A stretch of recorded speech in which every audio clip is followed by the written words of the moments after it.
बिना डब्बा का मोबाइल देंगे, देख लो भैया कौन सा है। कोई कवर नहीं। तो जो टीचर्स, जो इंस्टीट्यूशन, जो मटेरियल, जो स्टडी मटेरियल दिल्ली सेंटर पे होगा, जो प्रयागराज सेंटर पे होगा, जो पटना सेंटर पे होगा, जो देहरादून सेंटर पे होगा, वही आपके भी गुवाहाटी सेंटर पे भी वही होगा। रोटेशन में वही टीचर आएंगे। अब आप ये नहीं कह सकते कि हमें दिल्ली वाले टीचर वहां हैं, यहाँ नहीं है। समझ में आ रहा है कि नहीं आ रहा है? तो अब हमको जो बताया था उन लोगों ने, हम उस हिसाब से किए। क्या ऐसा यहाँ है इस सब टाइप की चीजें, मतलब इंस्टीट्यूशन में यहाँ पे, तो वो चीजें जो अगर किसी को हो जाती है तो सच में प्रॉब्लम आएगी, क्योंकि माइंडसेट करके आएगा कुछ और पढ़ने लगेगा कुछ।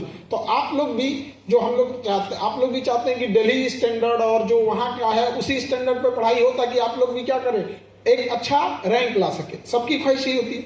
तो पहला हम आपको क्या बताए थे, आपके घर का एनवायरमेंट, यानी माता पिता सबका। दूसरा, इंस्टीट्यूशन का योगदान। तो याद रखिएगा 30-40% सिलेबस पे आपको क्या करना है, पढ़ना है। पढ़ाई बोझ क्यों हो गई? कुछ तो रीजन होगा कि दुनिया बोलती है, माता पिता बोलते हैं कि बाबू पढ़। सब लोग बोलते हैं बाबू पढ़, बबनी पढ़, लेकिन न बाबू पढ़ने का नाम लेता है, न बबनी पढ़ने का नाम लेती है। आखिर रीजन क्या है भाई? भाग क्यों रहे हो इससे? है कुछ तो रीजन होगा, है कि नहीं? सबको पता है कि पढ़ने से ही सफलता मिलने वाली, सब लोग सक्सेस होंगे किससे? एजुकेशन की एकदम पे, दूसरा कोई तो रास्ता है नहीं। तो आखिर क्या रीजन होगा, क्यों भाग रहे हैं लोग? तो समझिएगा ध्यान से क्या होता है। कई बार टीचर्स जो होते हैं उनका स्टैंडर्ड और थिंकिंग लेवल ज्यादा होता है।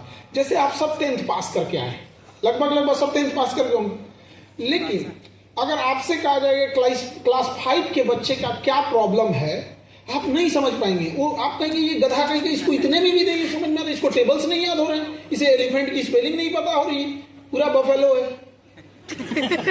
दिक्कत ये, उसको बफेलो की भी स्पेलिंग नहीं पता चल रही है। बट आप समझिए, आप जिस स्टैंडर्ड पे हैं उस स्टैंडर्ड पर वो बच्चा नहीं है।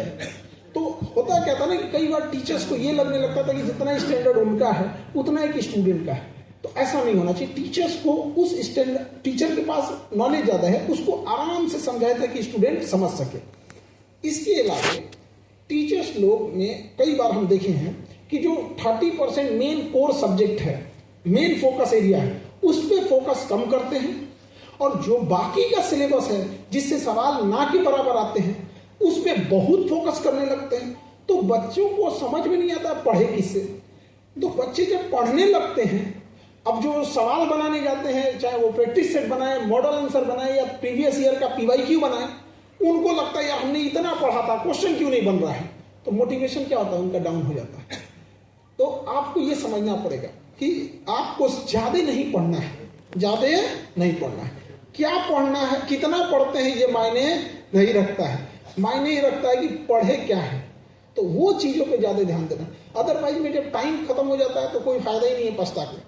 क्या करिएगा, और याद रखिएगा कि जो ड्रॉप लेते हैं बच्चे, ड्रॉपर होते हैं, चाहे वो किसी चीज में ड्रॉपर लो, चाहे कोई जेई ड्रॉपर हो, नीट ड्रॉपर हो, या किसी का यूपीएससी में ड्रॉप लेना है, यूपीएससी का ड्रॉपर स्टूडेंट हो।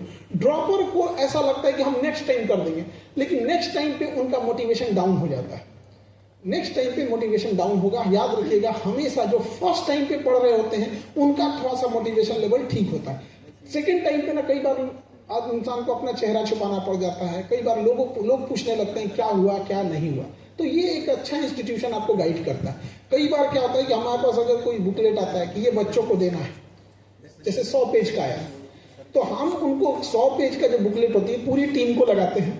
हम कहते हैं 100 पेज को आप 40 पेज में करो, लेकिन क्वालिटी और जो उनका प्रैक्टिस लेवल होना चाहिए उसमें कमी नहीं आना चाहिए। तो ये कैसे होगा सर? हम कहे चल 40 मत कर, तुम 60% करके दे, तो 40% बाहर करो। तो 40% बाहर होने के बाद फिर समझ में आता है कि जो क्वालिटी है, जो स्टैंडर्ड ऑफ क्वेश्चन है, वो तो कम नहीं हुआ। तो जब देखने के बाद फिर हम उनसे पूछते थे ये 40% बिना मतलब काहे मेहनत करा रहे थे उससे।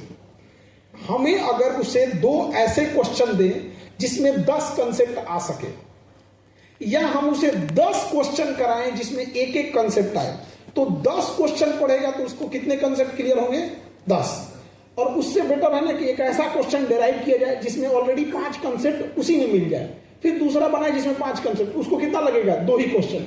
तो जब वो टाइम बचेगा ना, उसके पास रिवीजन करने का टाइम आएगा, तो वो 10 क्वेश्चन सॉल्व करने के टाइम भागेगा, अरे बाप रे बाप 10 क्वेश्चन बनाने हैं, और इसमें 2 में से कहेगा चल 1 भी बना लेते हैं। आप सोचिए 2 में से 1 भी बना लिया ना, तो कितना हो जाएगा, 5 कंसेप्ट उसका क्लियर हो जाता है। तो ये बहुत मायने रखता है, और ये सब चीजें आप अपने मन से नहीं कर पाते हैं, और ये एक्सपीरियंस पे भी डिपेंड करता है कि कौन टीचर कितने साल से पढ़ा रहे हैं। अब हम लोग के पास तो 15 साल 20 साल 10 साल इस टाइप के एक्सपीरियंस वाले टीचर हैं, तो उन लोग को यही काम करते करते बूढ़े हो गए लोग, उनको यही बताते बताते कि यहाँ पढ़ना है, यहाँ छोड़ देना है।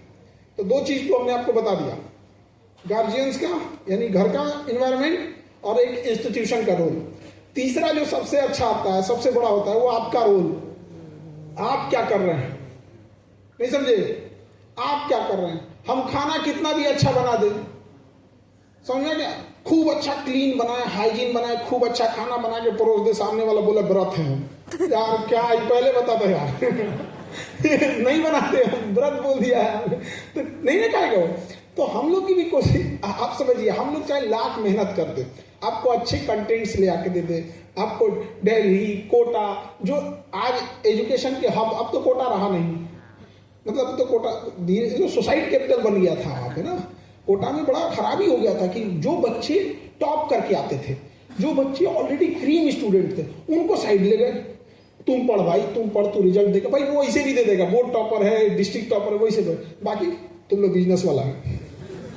हॉस्टल चलना है भाई, मेस चलना है, किताब की दुकानें चलनी है, फोटोकॉपी चलना है, तुम्हारा कपड़ा सिलाएगा, यहाँ पे बीमार पड़ेगा, इंजेक्शन लगेगा, पूरी इकोसिस्टम चला रहा है भाई, तुम चलते रहो यार।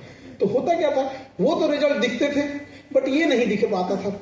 और उसके अलावा क्या हुआ कि इतनी हाई फीस थी, इतनी हाई फीस थी कि जब कोई लोन लेकर अपनी पूरी बचत का, सेविंग का पैसा खर्च करके, कुछ गिरवी रख के जब जाता है, उसके बाद जब वो फेल होता है, तो केवल फेल नहीं होता है, वो साथ में डिप्रेशन लेके आता है।